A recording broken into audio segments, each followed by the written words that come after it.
All right, we are live. Welcome to the Confidence After Dark podcast. The main mission and focus of this podcast is to help couples learn to understand one another, listen to one another, and create a healthy environment for their family using the power of femininity, intimacy, and vulnerability.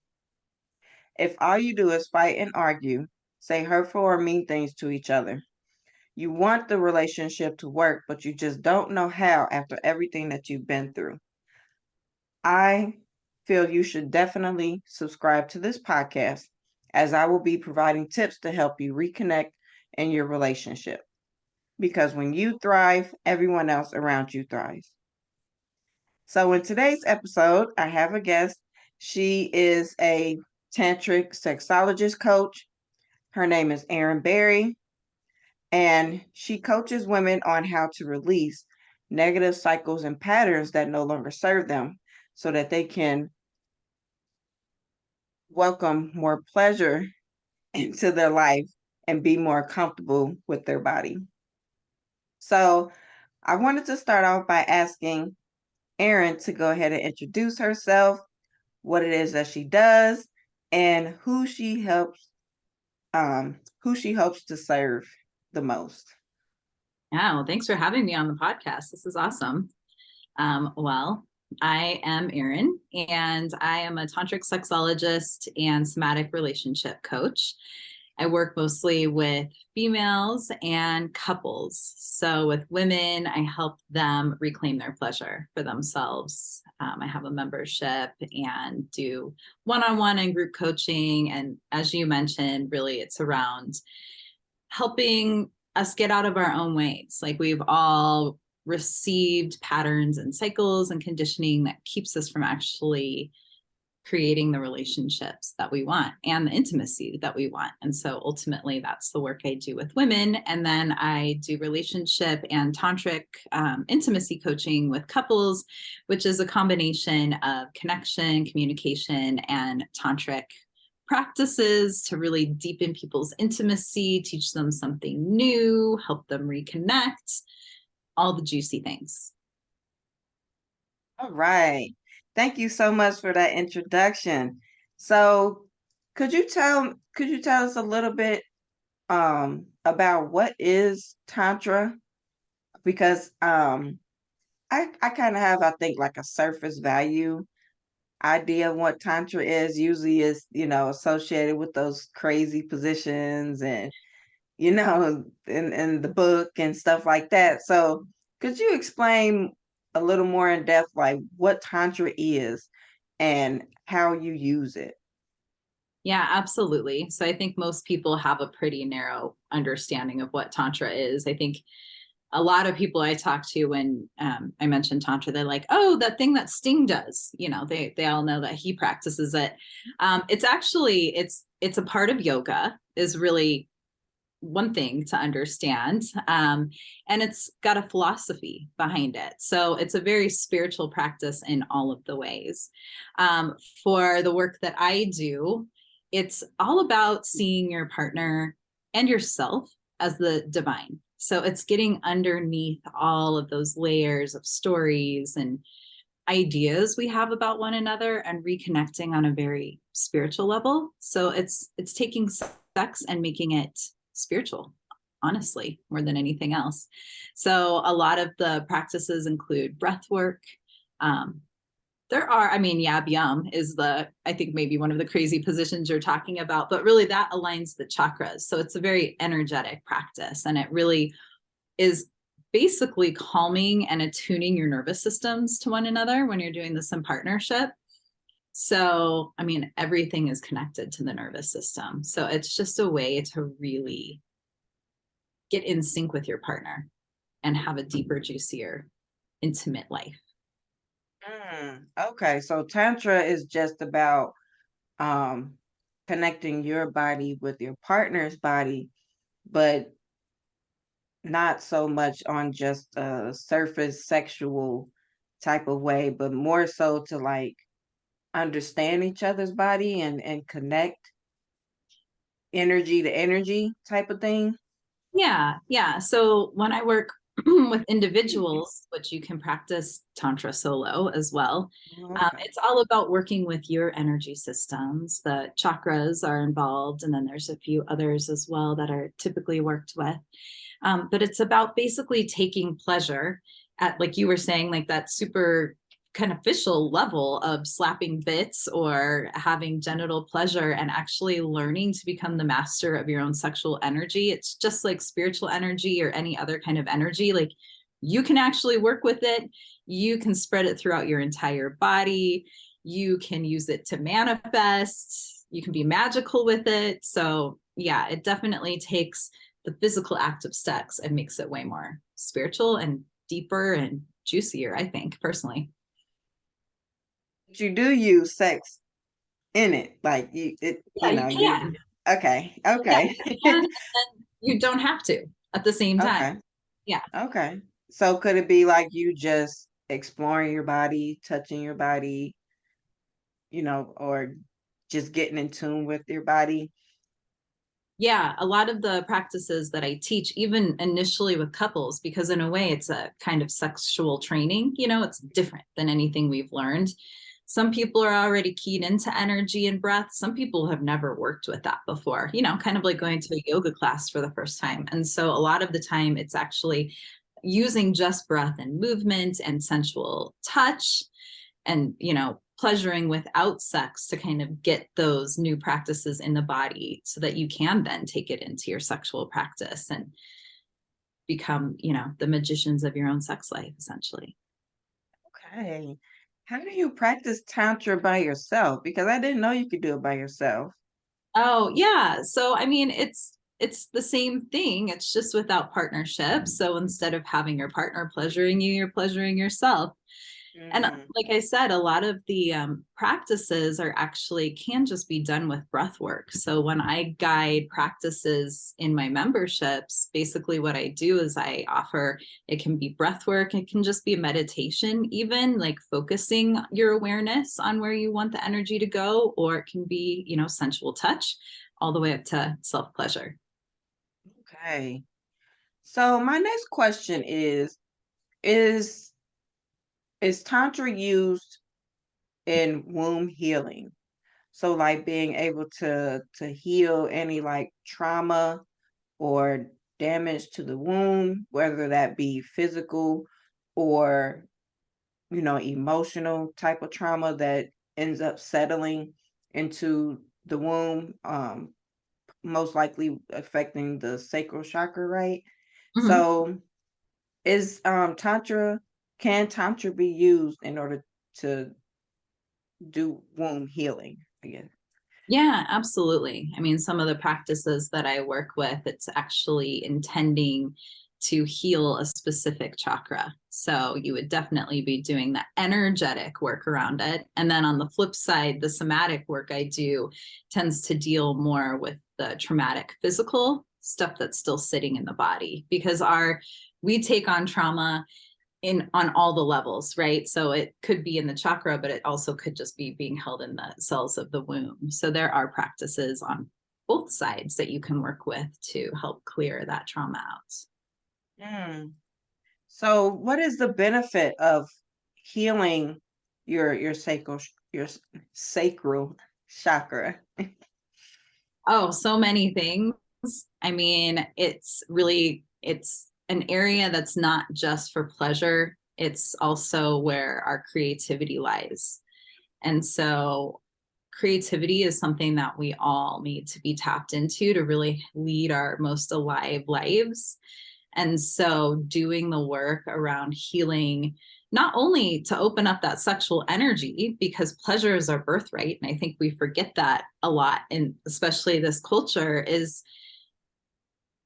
actually learning how to work with all of that sexual energy so that you can fuel your life with it. Especially as women, we take on sexual energy, like men expend it when they ejaculate. We actually take it on through orgasm. So we can actually learn to fuel our life with it. We tap into our creativity. So to me, the most important reason is just to have the juiciest, most alive lives possible. I mean, it's just such an important center. Yeah, yeah. Thank you for that explanation. I'm trying to understand, as much as I can too, and I'm hoping it's helping the listeners. So when it comes to masturbation, because I did a solo episode on the podcast about masturbation and how I feel like it's so important because it allows you to get to know your body and what it is that you like and what will bring you pleasure and what will, you know, help you achieve a orgasm, and then therefore you can teach your partner how to do that. So can tantra have you ever combined like the two, like having someone do the self pleasure first and then joining with, their partner in order to be able to teach each other how to please the other person? Oh, yeah, absolutely. Yeah, I've had a couple people, who were interested in what I do, and then they had this. I feel like this is important for your audience because there might be someone out there doing the same thing, but this idea that if they are self-pleasuring themselves, they're somehow taking away from their partner, and it just doesn't work that way. Yeah. Especially as women, our capacity for pleasure is like unlimited. So we can't actually, like, there's always more. So don't worry about that. And that is like a big part of the solo work that I do. And I have like a free Facebook group that I talk about this stuff with, because I think we actually, most of us have experienced something around self-pleasure that maybe either not being educated at all about it, or maybe even being shamed about it. And really, it's just a natural part of humanness. Like, if you watch a small child, they will naturally explore, and it's just part of what we do. And honestly, unless we know our own bodies and what works for us, we can't communicate that to our partner. And then it's also not really fair to be putting that fully on our partners, because really ultimately they want to please us. So yes, I think it's sexual training in general is so important. It's part of what I talk about. But also, you can always self-pleasure in front of your partner too. They learn so much by actually watching you do it, because you will touch yourself differently. You touch yourself in different areas. So yeah, you're preaching to the choir there. I find it very important. Okay. I wanted to make sure I was on the right track. It seems like I am What? because I may not look like it, but I'm the type that has always prioritized my pleasure. Um, I've been comfortable with myself sexually. I've never been embarrassed to, masturbate and things like that. I think the hardest part for me though was when I got with my husband. Um, and being comfortable sharing that with someone else. I've never shared that with someone else before. And so, but we've been together 9 years. So, it's been a progression of like learning and seeing each other grow and stuff like that. But at first it was very uncomfortable, you know, letting him like see that side because like you said, you be embarrassed because you don't really know how your partner is going to feel, if they're going to feel like you're taking away from them or that they're not pleasing you enough. I think that's another thing that can get maybe confused, that if you masturbate, then that means that your partner isn't pleasing you. Is that something that is true? Or is it just that, there are just different forms of pleasure? Oh, there's just different forms of pleasure for sure. And, I think there is, like, you actually are touching on a really important thing. A couple of things, actually. You were talking about the communication piece. Like, that is a big part of what I do, is create like a safe container so that couples can learn to actually talk about what they desire, a safe place to explore their edge. We all have kinks that are all different from one another. And there's this idea that certain things are wrong. A lot of the work I actually do with my women is around their sexual story and how they got it. But then no, you are not taking away pleasure from your partner. There's definitely enough for everyone. Oh, there's something else you said that now I'm like, I'll remember what it was to address it. But yeah, I mean, like I said, they want to please you and they don't necessarily know. We all have the same parts, but they all work differently. So Yeah. something that might have lit up an ex-partner might not work for you, and Yeah. vice versa, and also, oh, here's what it was. I'm so glad I remembered this. Mhm. There's this idea in our society that someone else is somehow responsible for our pleasure. Like I work a lot around orgasm in what I do, and this idea that really the minute you put pressure on someone or on yourself to orgasm, that's the minute you're never going to have an orgasm. Like you literally have to release it and just enjoy pleasure for pleasure's sake.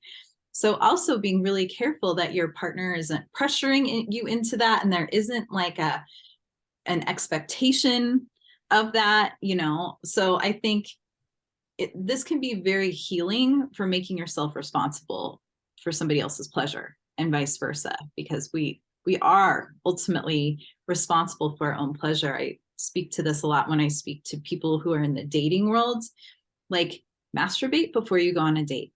Because if you go in there horny, you're probably going to give yourself away to someone that you don't want to, So it's a way of also like holding your energy for yourself until you're Yeah. ready to share it. Right. Ooh, that's a good point. That's a good point. And is it also like when you expect your partner to please you, could it also be that you feeling like while you're in the act that your partner should be doing everything possible in order to get you to an orgasm? Or do you feel like, or are you saying that it's both people's responsibility, like even while you're in the act, in the sexual act, that yeah, your partner can be doing things, but you can also be doing things too in order to ensure that you get to an orgasm? Or is it just one way, or is it, a back and forth? I really do think that communication is so important, even in the act. Mhm. Like, how is this working for you? Do you like this pressure? Do you like what I'm doing? Would you like something else? I mean, how else do we learn? I've had clients, who have told their partners before working with me, like, I'm a puzzle. You just have to figure me out. No, Mhm. no, Mhm. actually, you have to know what works for you so you can communicate it. And that's not just, um, before intimacy, but it's actually communicating it in intimacy, because your partner is in their own experience having their own pleasure. Yeah. So really it's like a 50-50 thing, right? You're aware of what's going on with your partner, but you're also having your own experience. And so it's a dance. So you wouldn't be able to dance with like a lead and a follow if someone wasn't like, didn't know the steps, right? Yeah, exactly. Exactly. That makes total sense. Yeah, I appreciate you breaking that down. I've always wondered that. And it's good that you also put communication on it, because I feel like that was the issue between me and my husband. Um like I said, like it was so uncomfortable for me to really let him in on a deeper level, outside of the superficial, we're just having sex. But like me getting comfortable communicating what I like and how, things could be improved. And like you said, men think that, what they're doing works for everybody. Like they really think that we're all the same, and it's the vagina is just all the same. Right. And it's like, no, I'm a completely different person, and this is what I like. But getting comfortable communicating that, I think, can be a struggle for a lot of women. And I had to get the courage myself to start like speaking my mind, and not being afraid that maybe I'll offend my partner, or he won't want to have sex with me anymore. And it actually works. And that's how I know what you're saying is true, because it actually worked, and it brought us closer, being able to communicate what pleases each other. And it made the sex better. Totally. Well, a few things. All of your listeners should know about this book called Come As You Are by Emily Nagoski.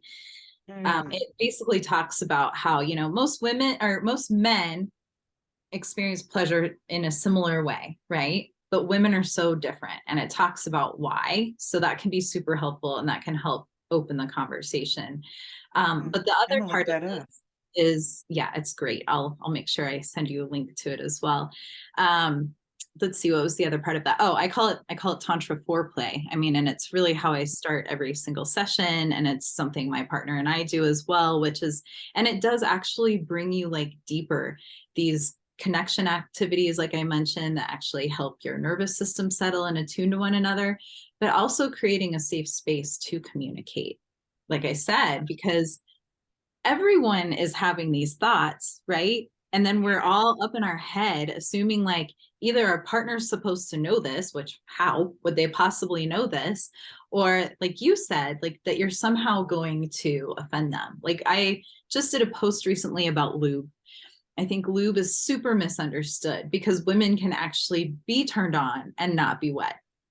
Just like men can be turned on and not have an erection. Like we, and by the way, we both get wet and hard, just in different ways.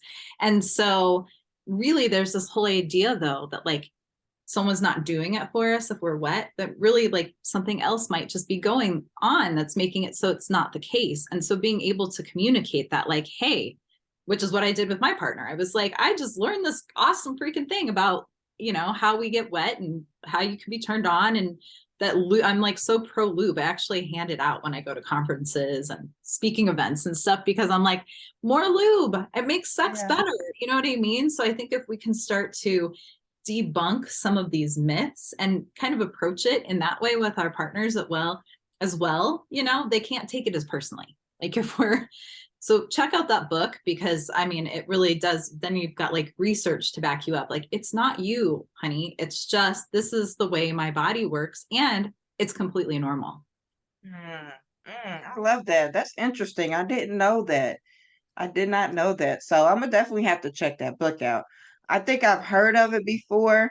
It's on Amazon, right? I think I've heard of it and I've seen it, but yeah, I'm gonna definitely have to get that book now, because that's an interesting perspective. And also the fact that you brought up, some of the barriers. I would like to know, what are some common barriers that you see in your tantra practice that may be making it hard for the couples to like connect, and so, during your coaching sessions you have to start unpacking and removing some. What are like some common barriers that you see? Yeah, you know, when I get actually into the Tantra work, we've probably already done most of that. That's more Okay. the coaching that I do around relationship, because that's really what it is. It's all of these stories that we've been told, or experiences. Trauma definitely will mess up a sex life, you know. And even if you didn't take on like mentally something that was traumatic, your body may have, like, and it is not uncommon to hold trauma in your genitals and your anus. Like, that's where we like to hold our trauma. So there's actual practices to help de-armor that and to help clear it out, like I was kind of mentioning with the second chakra stuff as well. You know, stories, like I'm thinking about stories around like women in particular have received really mixed messages about how they can't, like, good girls can't enjoy sex. You know, that's a pretty decent one. Other women have stories about bad girls and what that means about sex. You know, if you've ever been shamed for self-pleasuring, if you've ever been caught having sex and been shamed, like there are just so many reasons that we have issues around sex. So, I mean, common ones with the couples.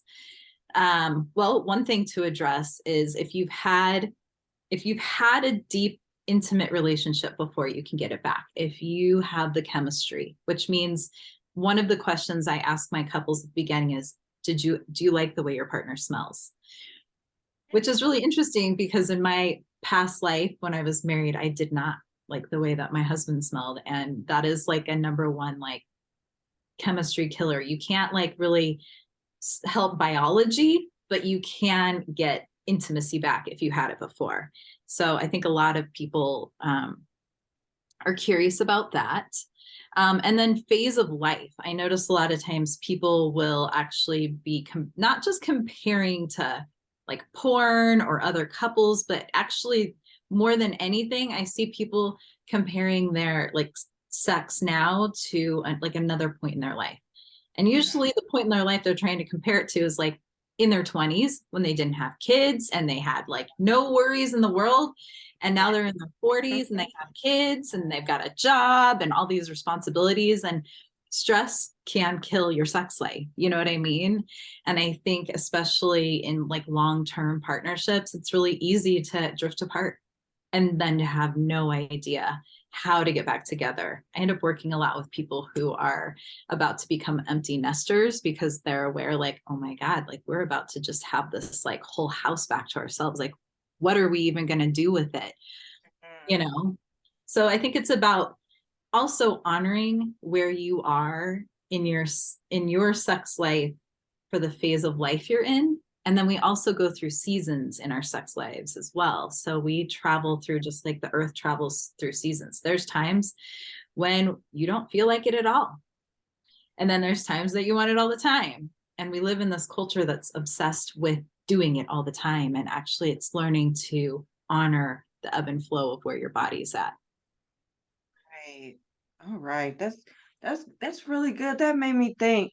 That made me think about a question that I seen in a group on social media, and I just wasn't sure about that. So since you're the expert, I would like to ask you. It kind of was, I don't know, but basically, basically, um, she felt like when her partner masturbates, it activated her nervous system. It made her like really anxious and nervous, and I guess feeling like it, I don't even know if she really felt like it was wrong, but just like how, oh man, now. So how do you get to the, basically what I'm asking is, it seems like when he would masturbate and she would find out, it would make her upset. Mm-hmm. It would make her upset. It would make her just feel real anxious, and maybe even like a little, drop in her stomach. Like, Yeah. so what can make a person, feel like, oh my gosh, my partner is is doing this thing and it's causing a reaction in my body, to Mm-hmm. where then I'm viewing them a certain way, and I'm like judging them. Yeah. So what are some things that maybe, someone can do in that situation where they view masturbation as wrong, Yeah. or like you were saying, like taking away from something from the relationship, um but maybe the partner is viewing, them masturbating as a form of like getting it out and releasing Yeah. within themselves versus going outside the relationship. So I was just curious, like what makes a person feel sick or like so nervous that that their partner is engaging in self pleasure. I mean, I think the main thing is like their story. So it's hard to say exactly like for that person what's happening, but that's where a lot of the somatic work that I do comes in, because if you have judgment around something around sex, there's something there, something you were probably taught or told about it being wrong or about it meaning something that it doesn't necessarily mean. So I don't think I could answer that for like everyone, but I mean, Yeah. I think that most of us have different judgments about different sex acts. If it's not masturbation, it could be anal sex, it could be kink, it could be whatever, right? And so any story that we have about anything being wrong around pleasure is usually conditioning that we've received from somewhere. Right. How do you feel about porn? Like, do you feel like it's a good thing, or do you feel like it takes away from the relationship? I think anything that's external like that, or even internal, like fantasy, it depends on the weight you're putting into it. It depends on how much you're doing it, right? Like there's definitely an addiction issue with porn out in the world. And ultimately, even that, people are seeking pleasure. And it's just become this way that's not serving their own personal sex life. I think it can be super helpful for people. I think they can learn things from it. But I think sometimes it also creates like an expectation, like an unrealistic expectation about what sex is. So I wouldn't say that I think it's bad or good. I think it could be used as a tool, and I think there's all sorts of different kind. You know, I'm more about like whatever floats your boat as far as like more pleasure in the world, as long as it's in a healthy way. Fantasy can be the same way. Like I think fantasies are completely fine, but I know a lot of times people will get stuck in their fantasies and put a lot of weight on them, and that's when we get into trouble. Anytime that something that could never actually happen takes on more weight than what's actually possible in the world is where we tend to run into issues. Mm.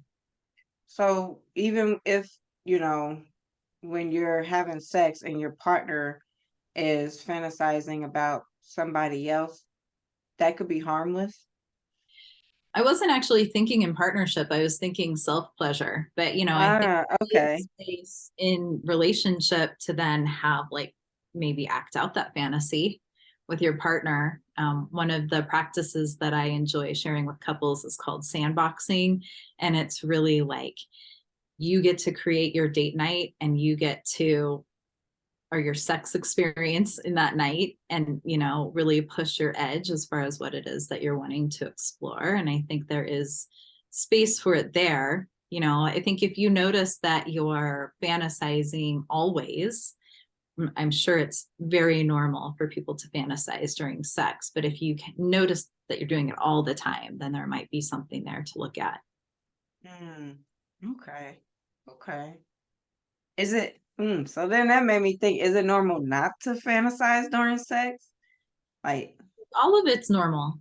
okay. And I mean, what I would say is with the Tantra stuff, it is harder to fantasize because a big Mm, part of Tantra is being very present with the mm-hmm, experience that you're currently having, mm-hmm. which I think so often we actually miss just in life in general, the experience that we're having not being present with the moment. Yeah. So yeah, I mean, for me personally, that's what Tantra does is it kind of takes you out of your head and actually brings you into the life you're currently leading, which is pretty amazing, you know, especially if you're having sex. It's probably a reason you're doing it, you know. Yeah, yeah, exactly. Exactly.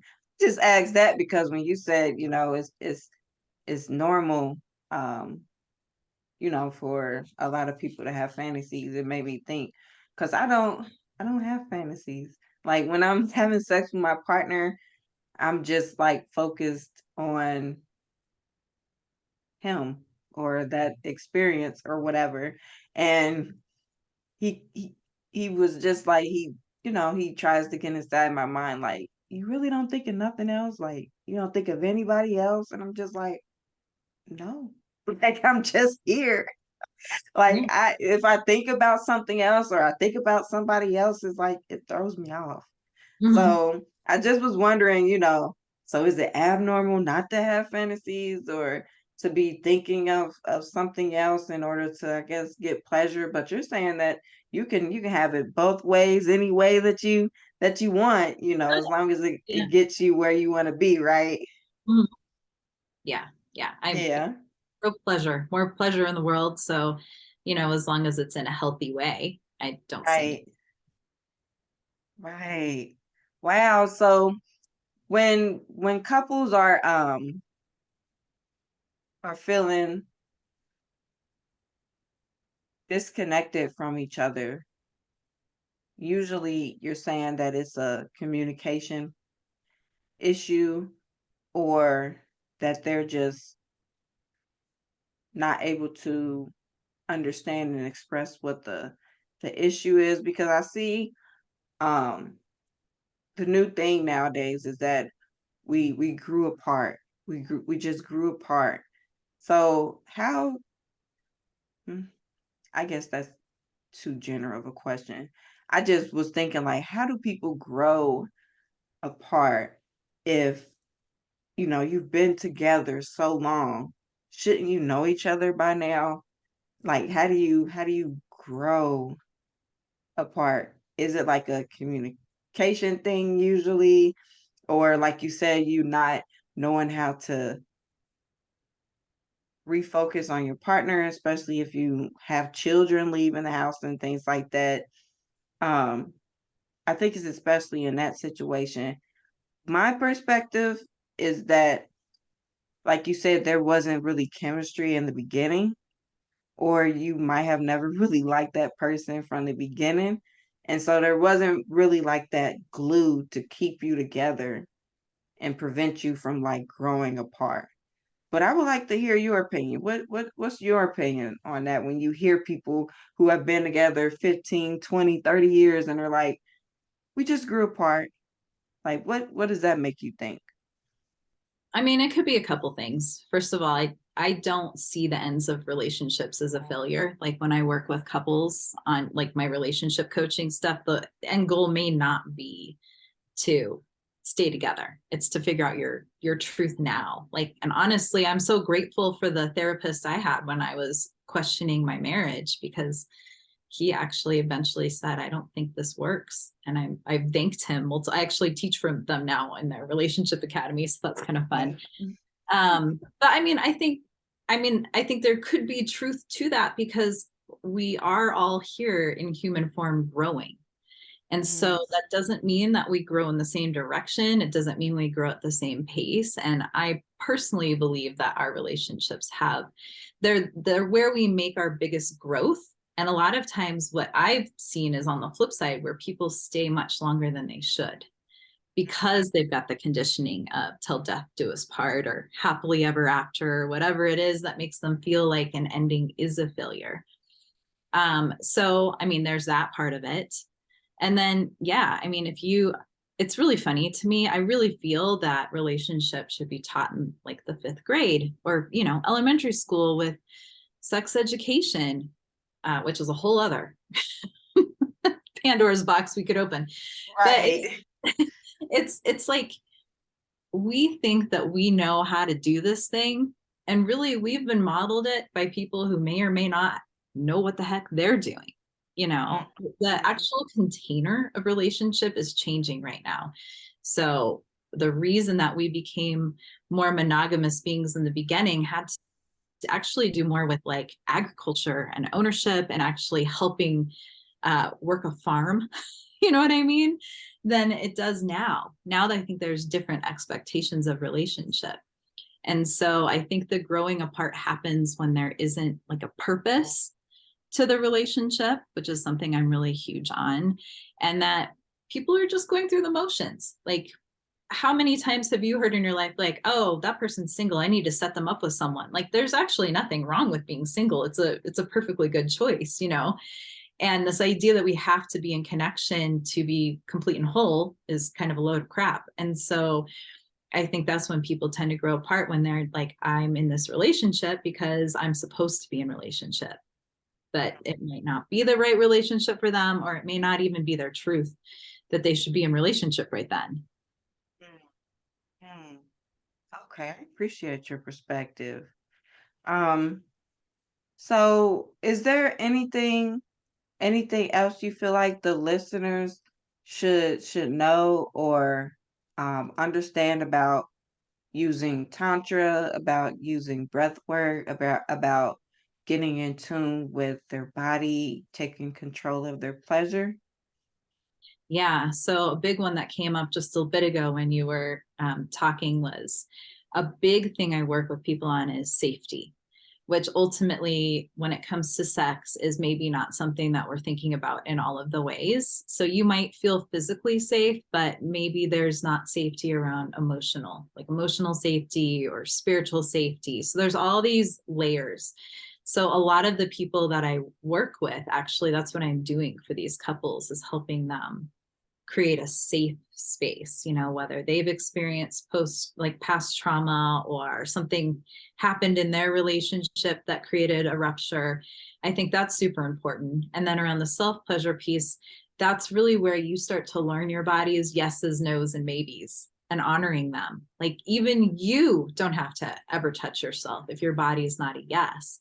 And so it's actually really starting to listen to like what's going on physically inside of you, so that you can make sure when you are being intimate, you're in choice about it and not just doing something that you think you're supposed to do. So that would be like part of my sex education talk to my daughter as well. Mm, I like that. I like that. Yes, yes, maybes and nos. Is Yeah. that what you said? And it Yes, can maybes change and from nos. moment to moment. Like, you could be a Yeah. yes and then it could be a no. And then it's okay Mm-hmm. in that moment to be like, you know what? Actually, this isn't okay for Mm-hmm. me right now. And then to make sure that your partner is someone who will honor those for you. Yeah, yeah, exactly. And I like the idea of emotional safety as well, especially as women, because we tend to be more emotionally driven. And I feel like we need more of that emotional connection and, like you said, safety, and in order to welcome our partner and it be a pleasurable experience. Yeah. Um, so thank you so much for coming on. I appreciate you, answering my questions, giving feedback. I really enjoyed this episode. I've always been curious about Tantra, like what it is, how it can be used. Um, if you could use it by yourself, that was an interesting one. And then the book Come As You Are, I really like that recommendation. So I'm gonna definitely go check that out. And I appreciate you speaking on the relationship piece too. I've always like just wondered what does it mean to grow apart, and you explained it very well. Like, people just are going through different phases in life, and it just may not align, or it just may not be what you need anymore because you know you stayed longer than you were supposed to, like you said.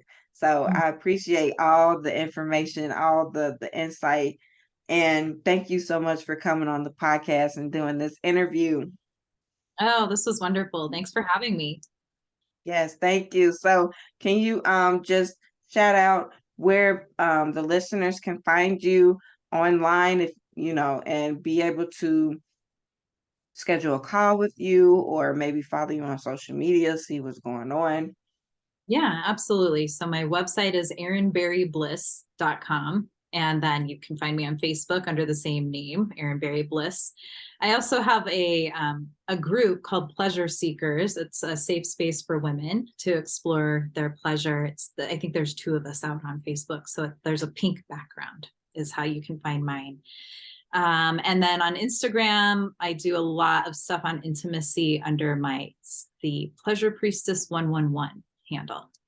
And all of my connection, like to schedule a time to meet with me, is out on my website. All right, awesome. And I will be sure to put all of this information in the show notes as well. So make sure that you click the description box and you read the information there, so you could be sure to know where to find everything that we've talked about in the interview, and the schedule call with Miss Erin. Thank you so much for coming on. Thank you so much for listening. Make sure that you follow us on social media, visiting the website to book a call. And if you are struggling in any of these areas, whether it be self pleasure, communication, connecting with your partner on a deeper spiritual level, getting comfortable with your body, understanding how to use, breath work in order to take control of, your pleasure and having a more juicier and fulfilling life, then make sure that you save this podcast, go visit Miss Berry's website, get a session with her, and get the ball rolling to come overcome a lot of the barriers that we talked about in this episode. Thank you so much for listening, and I will talk to you soon. Bye.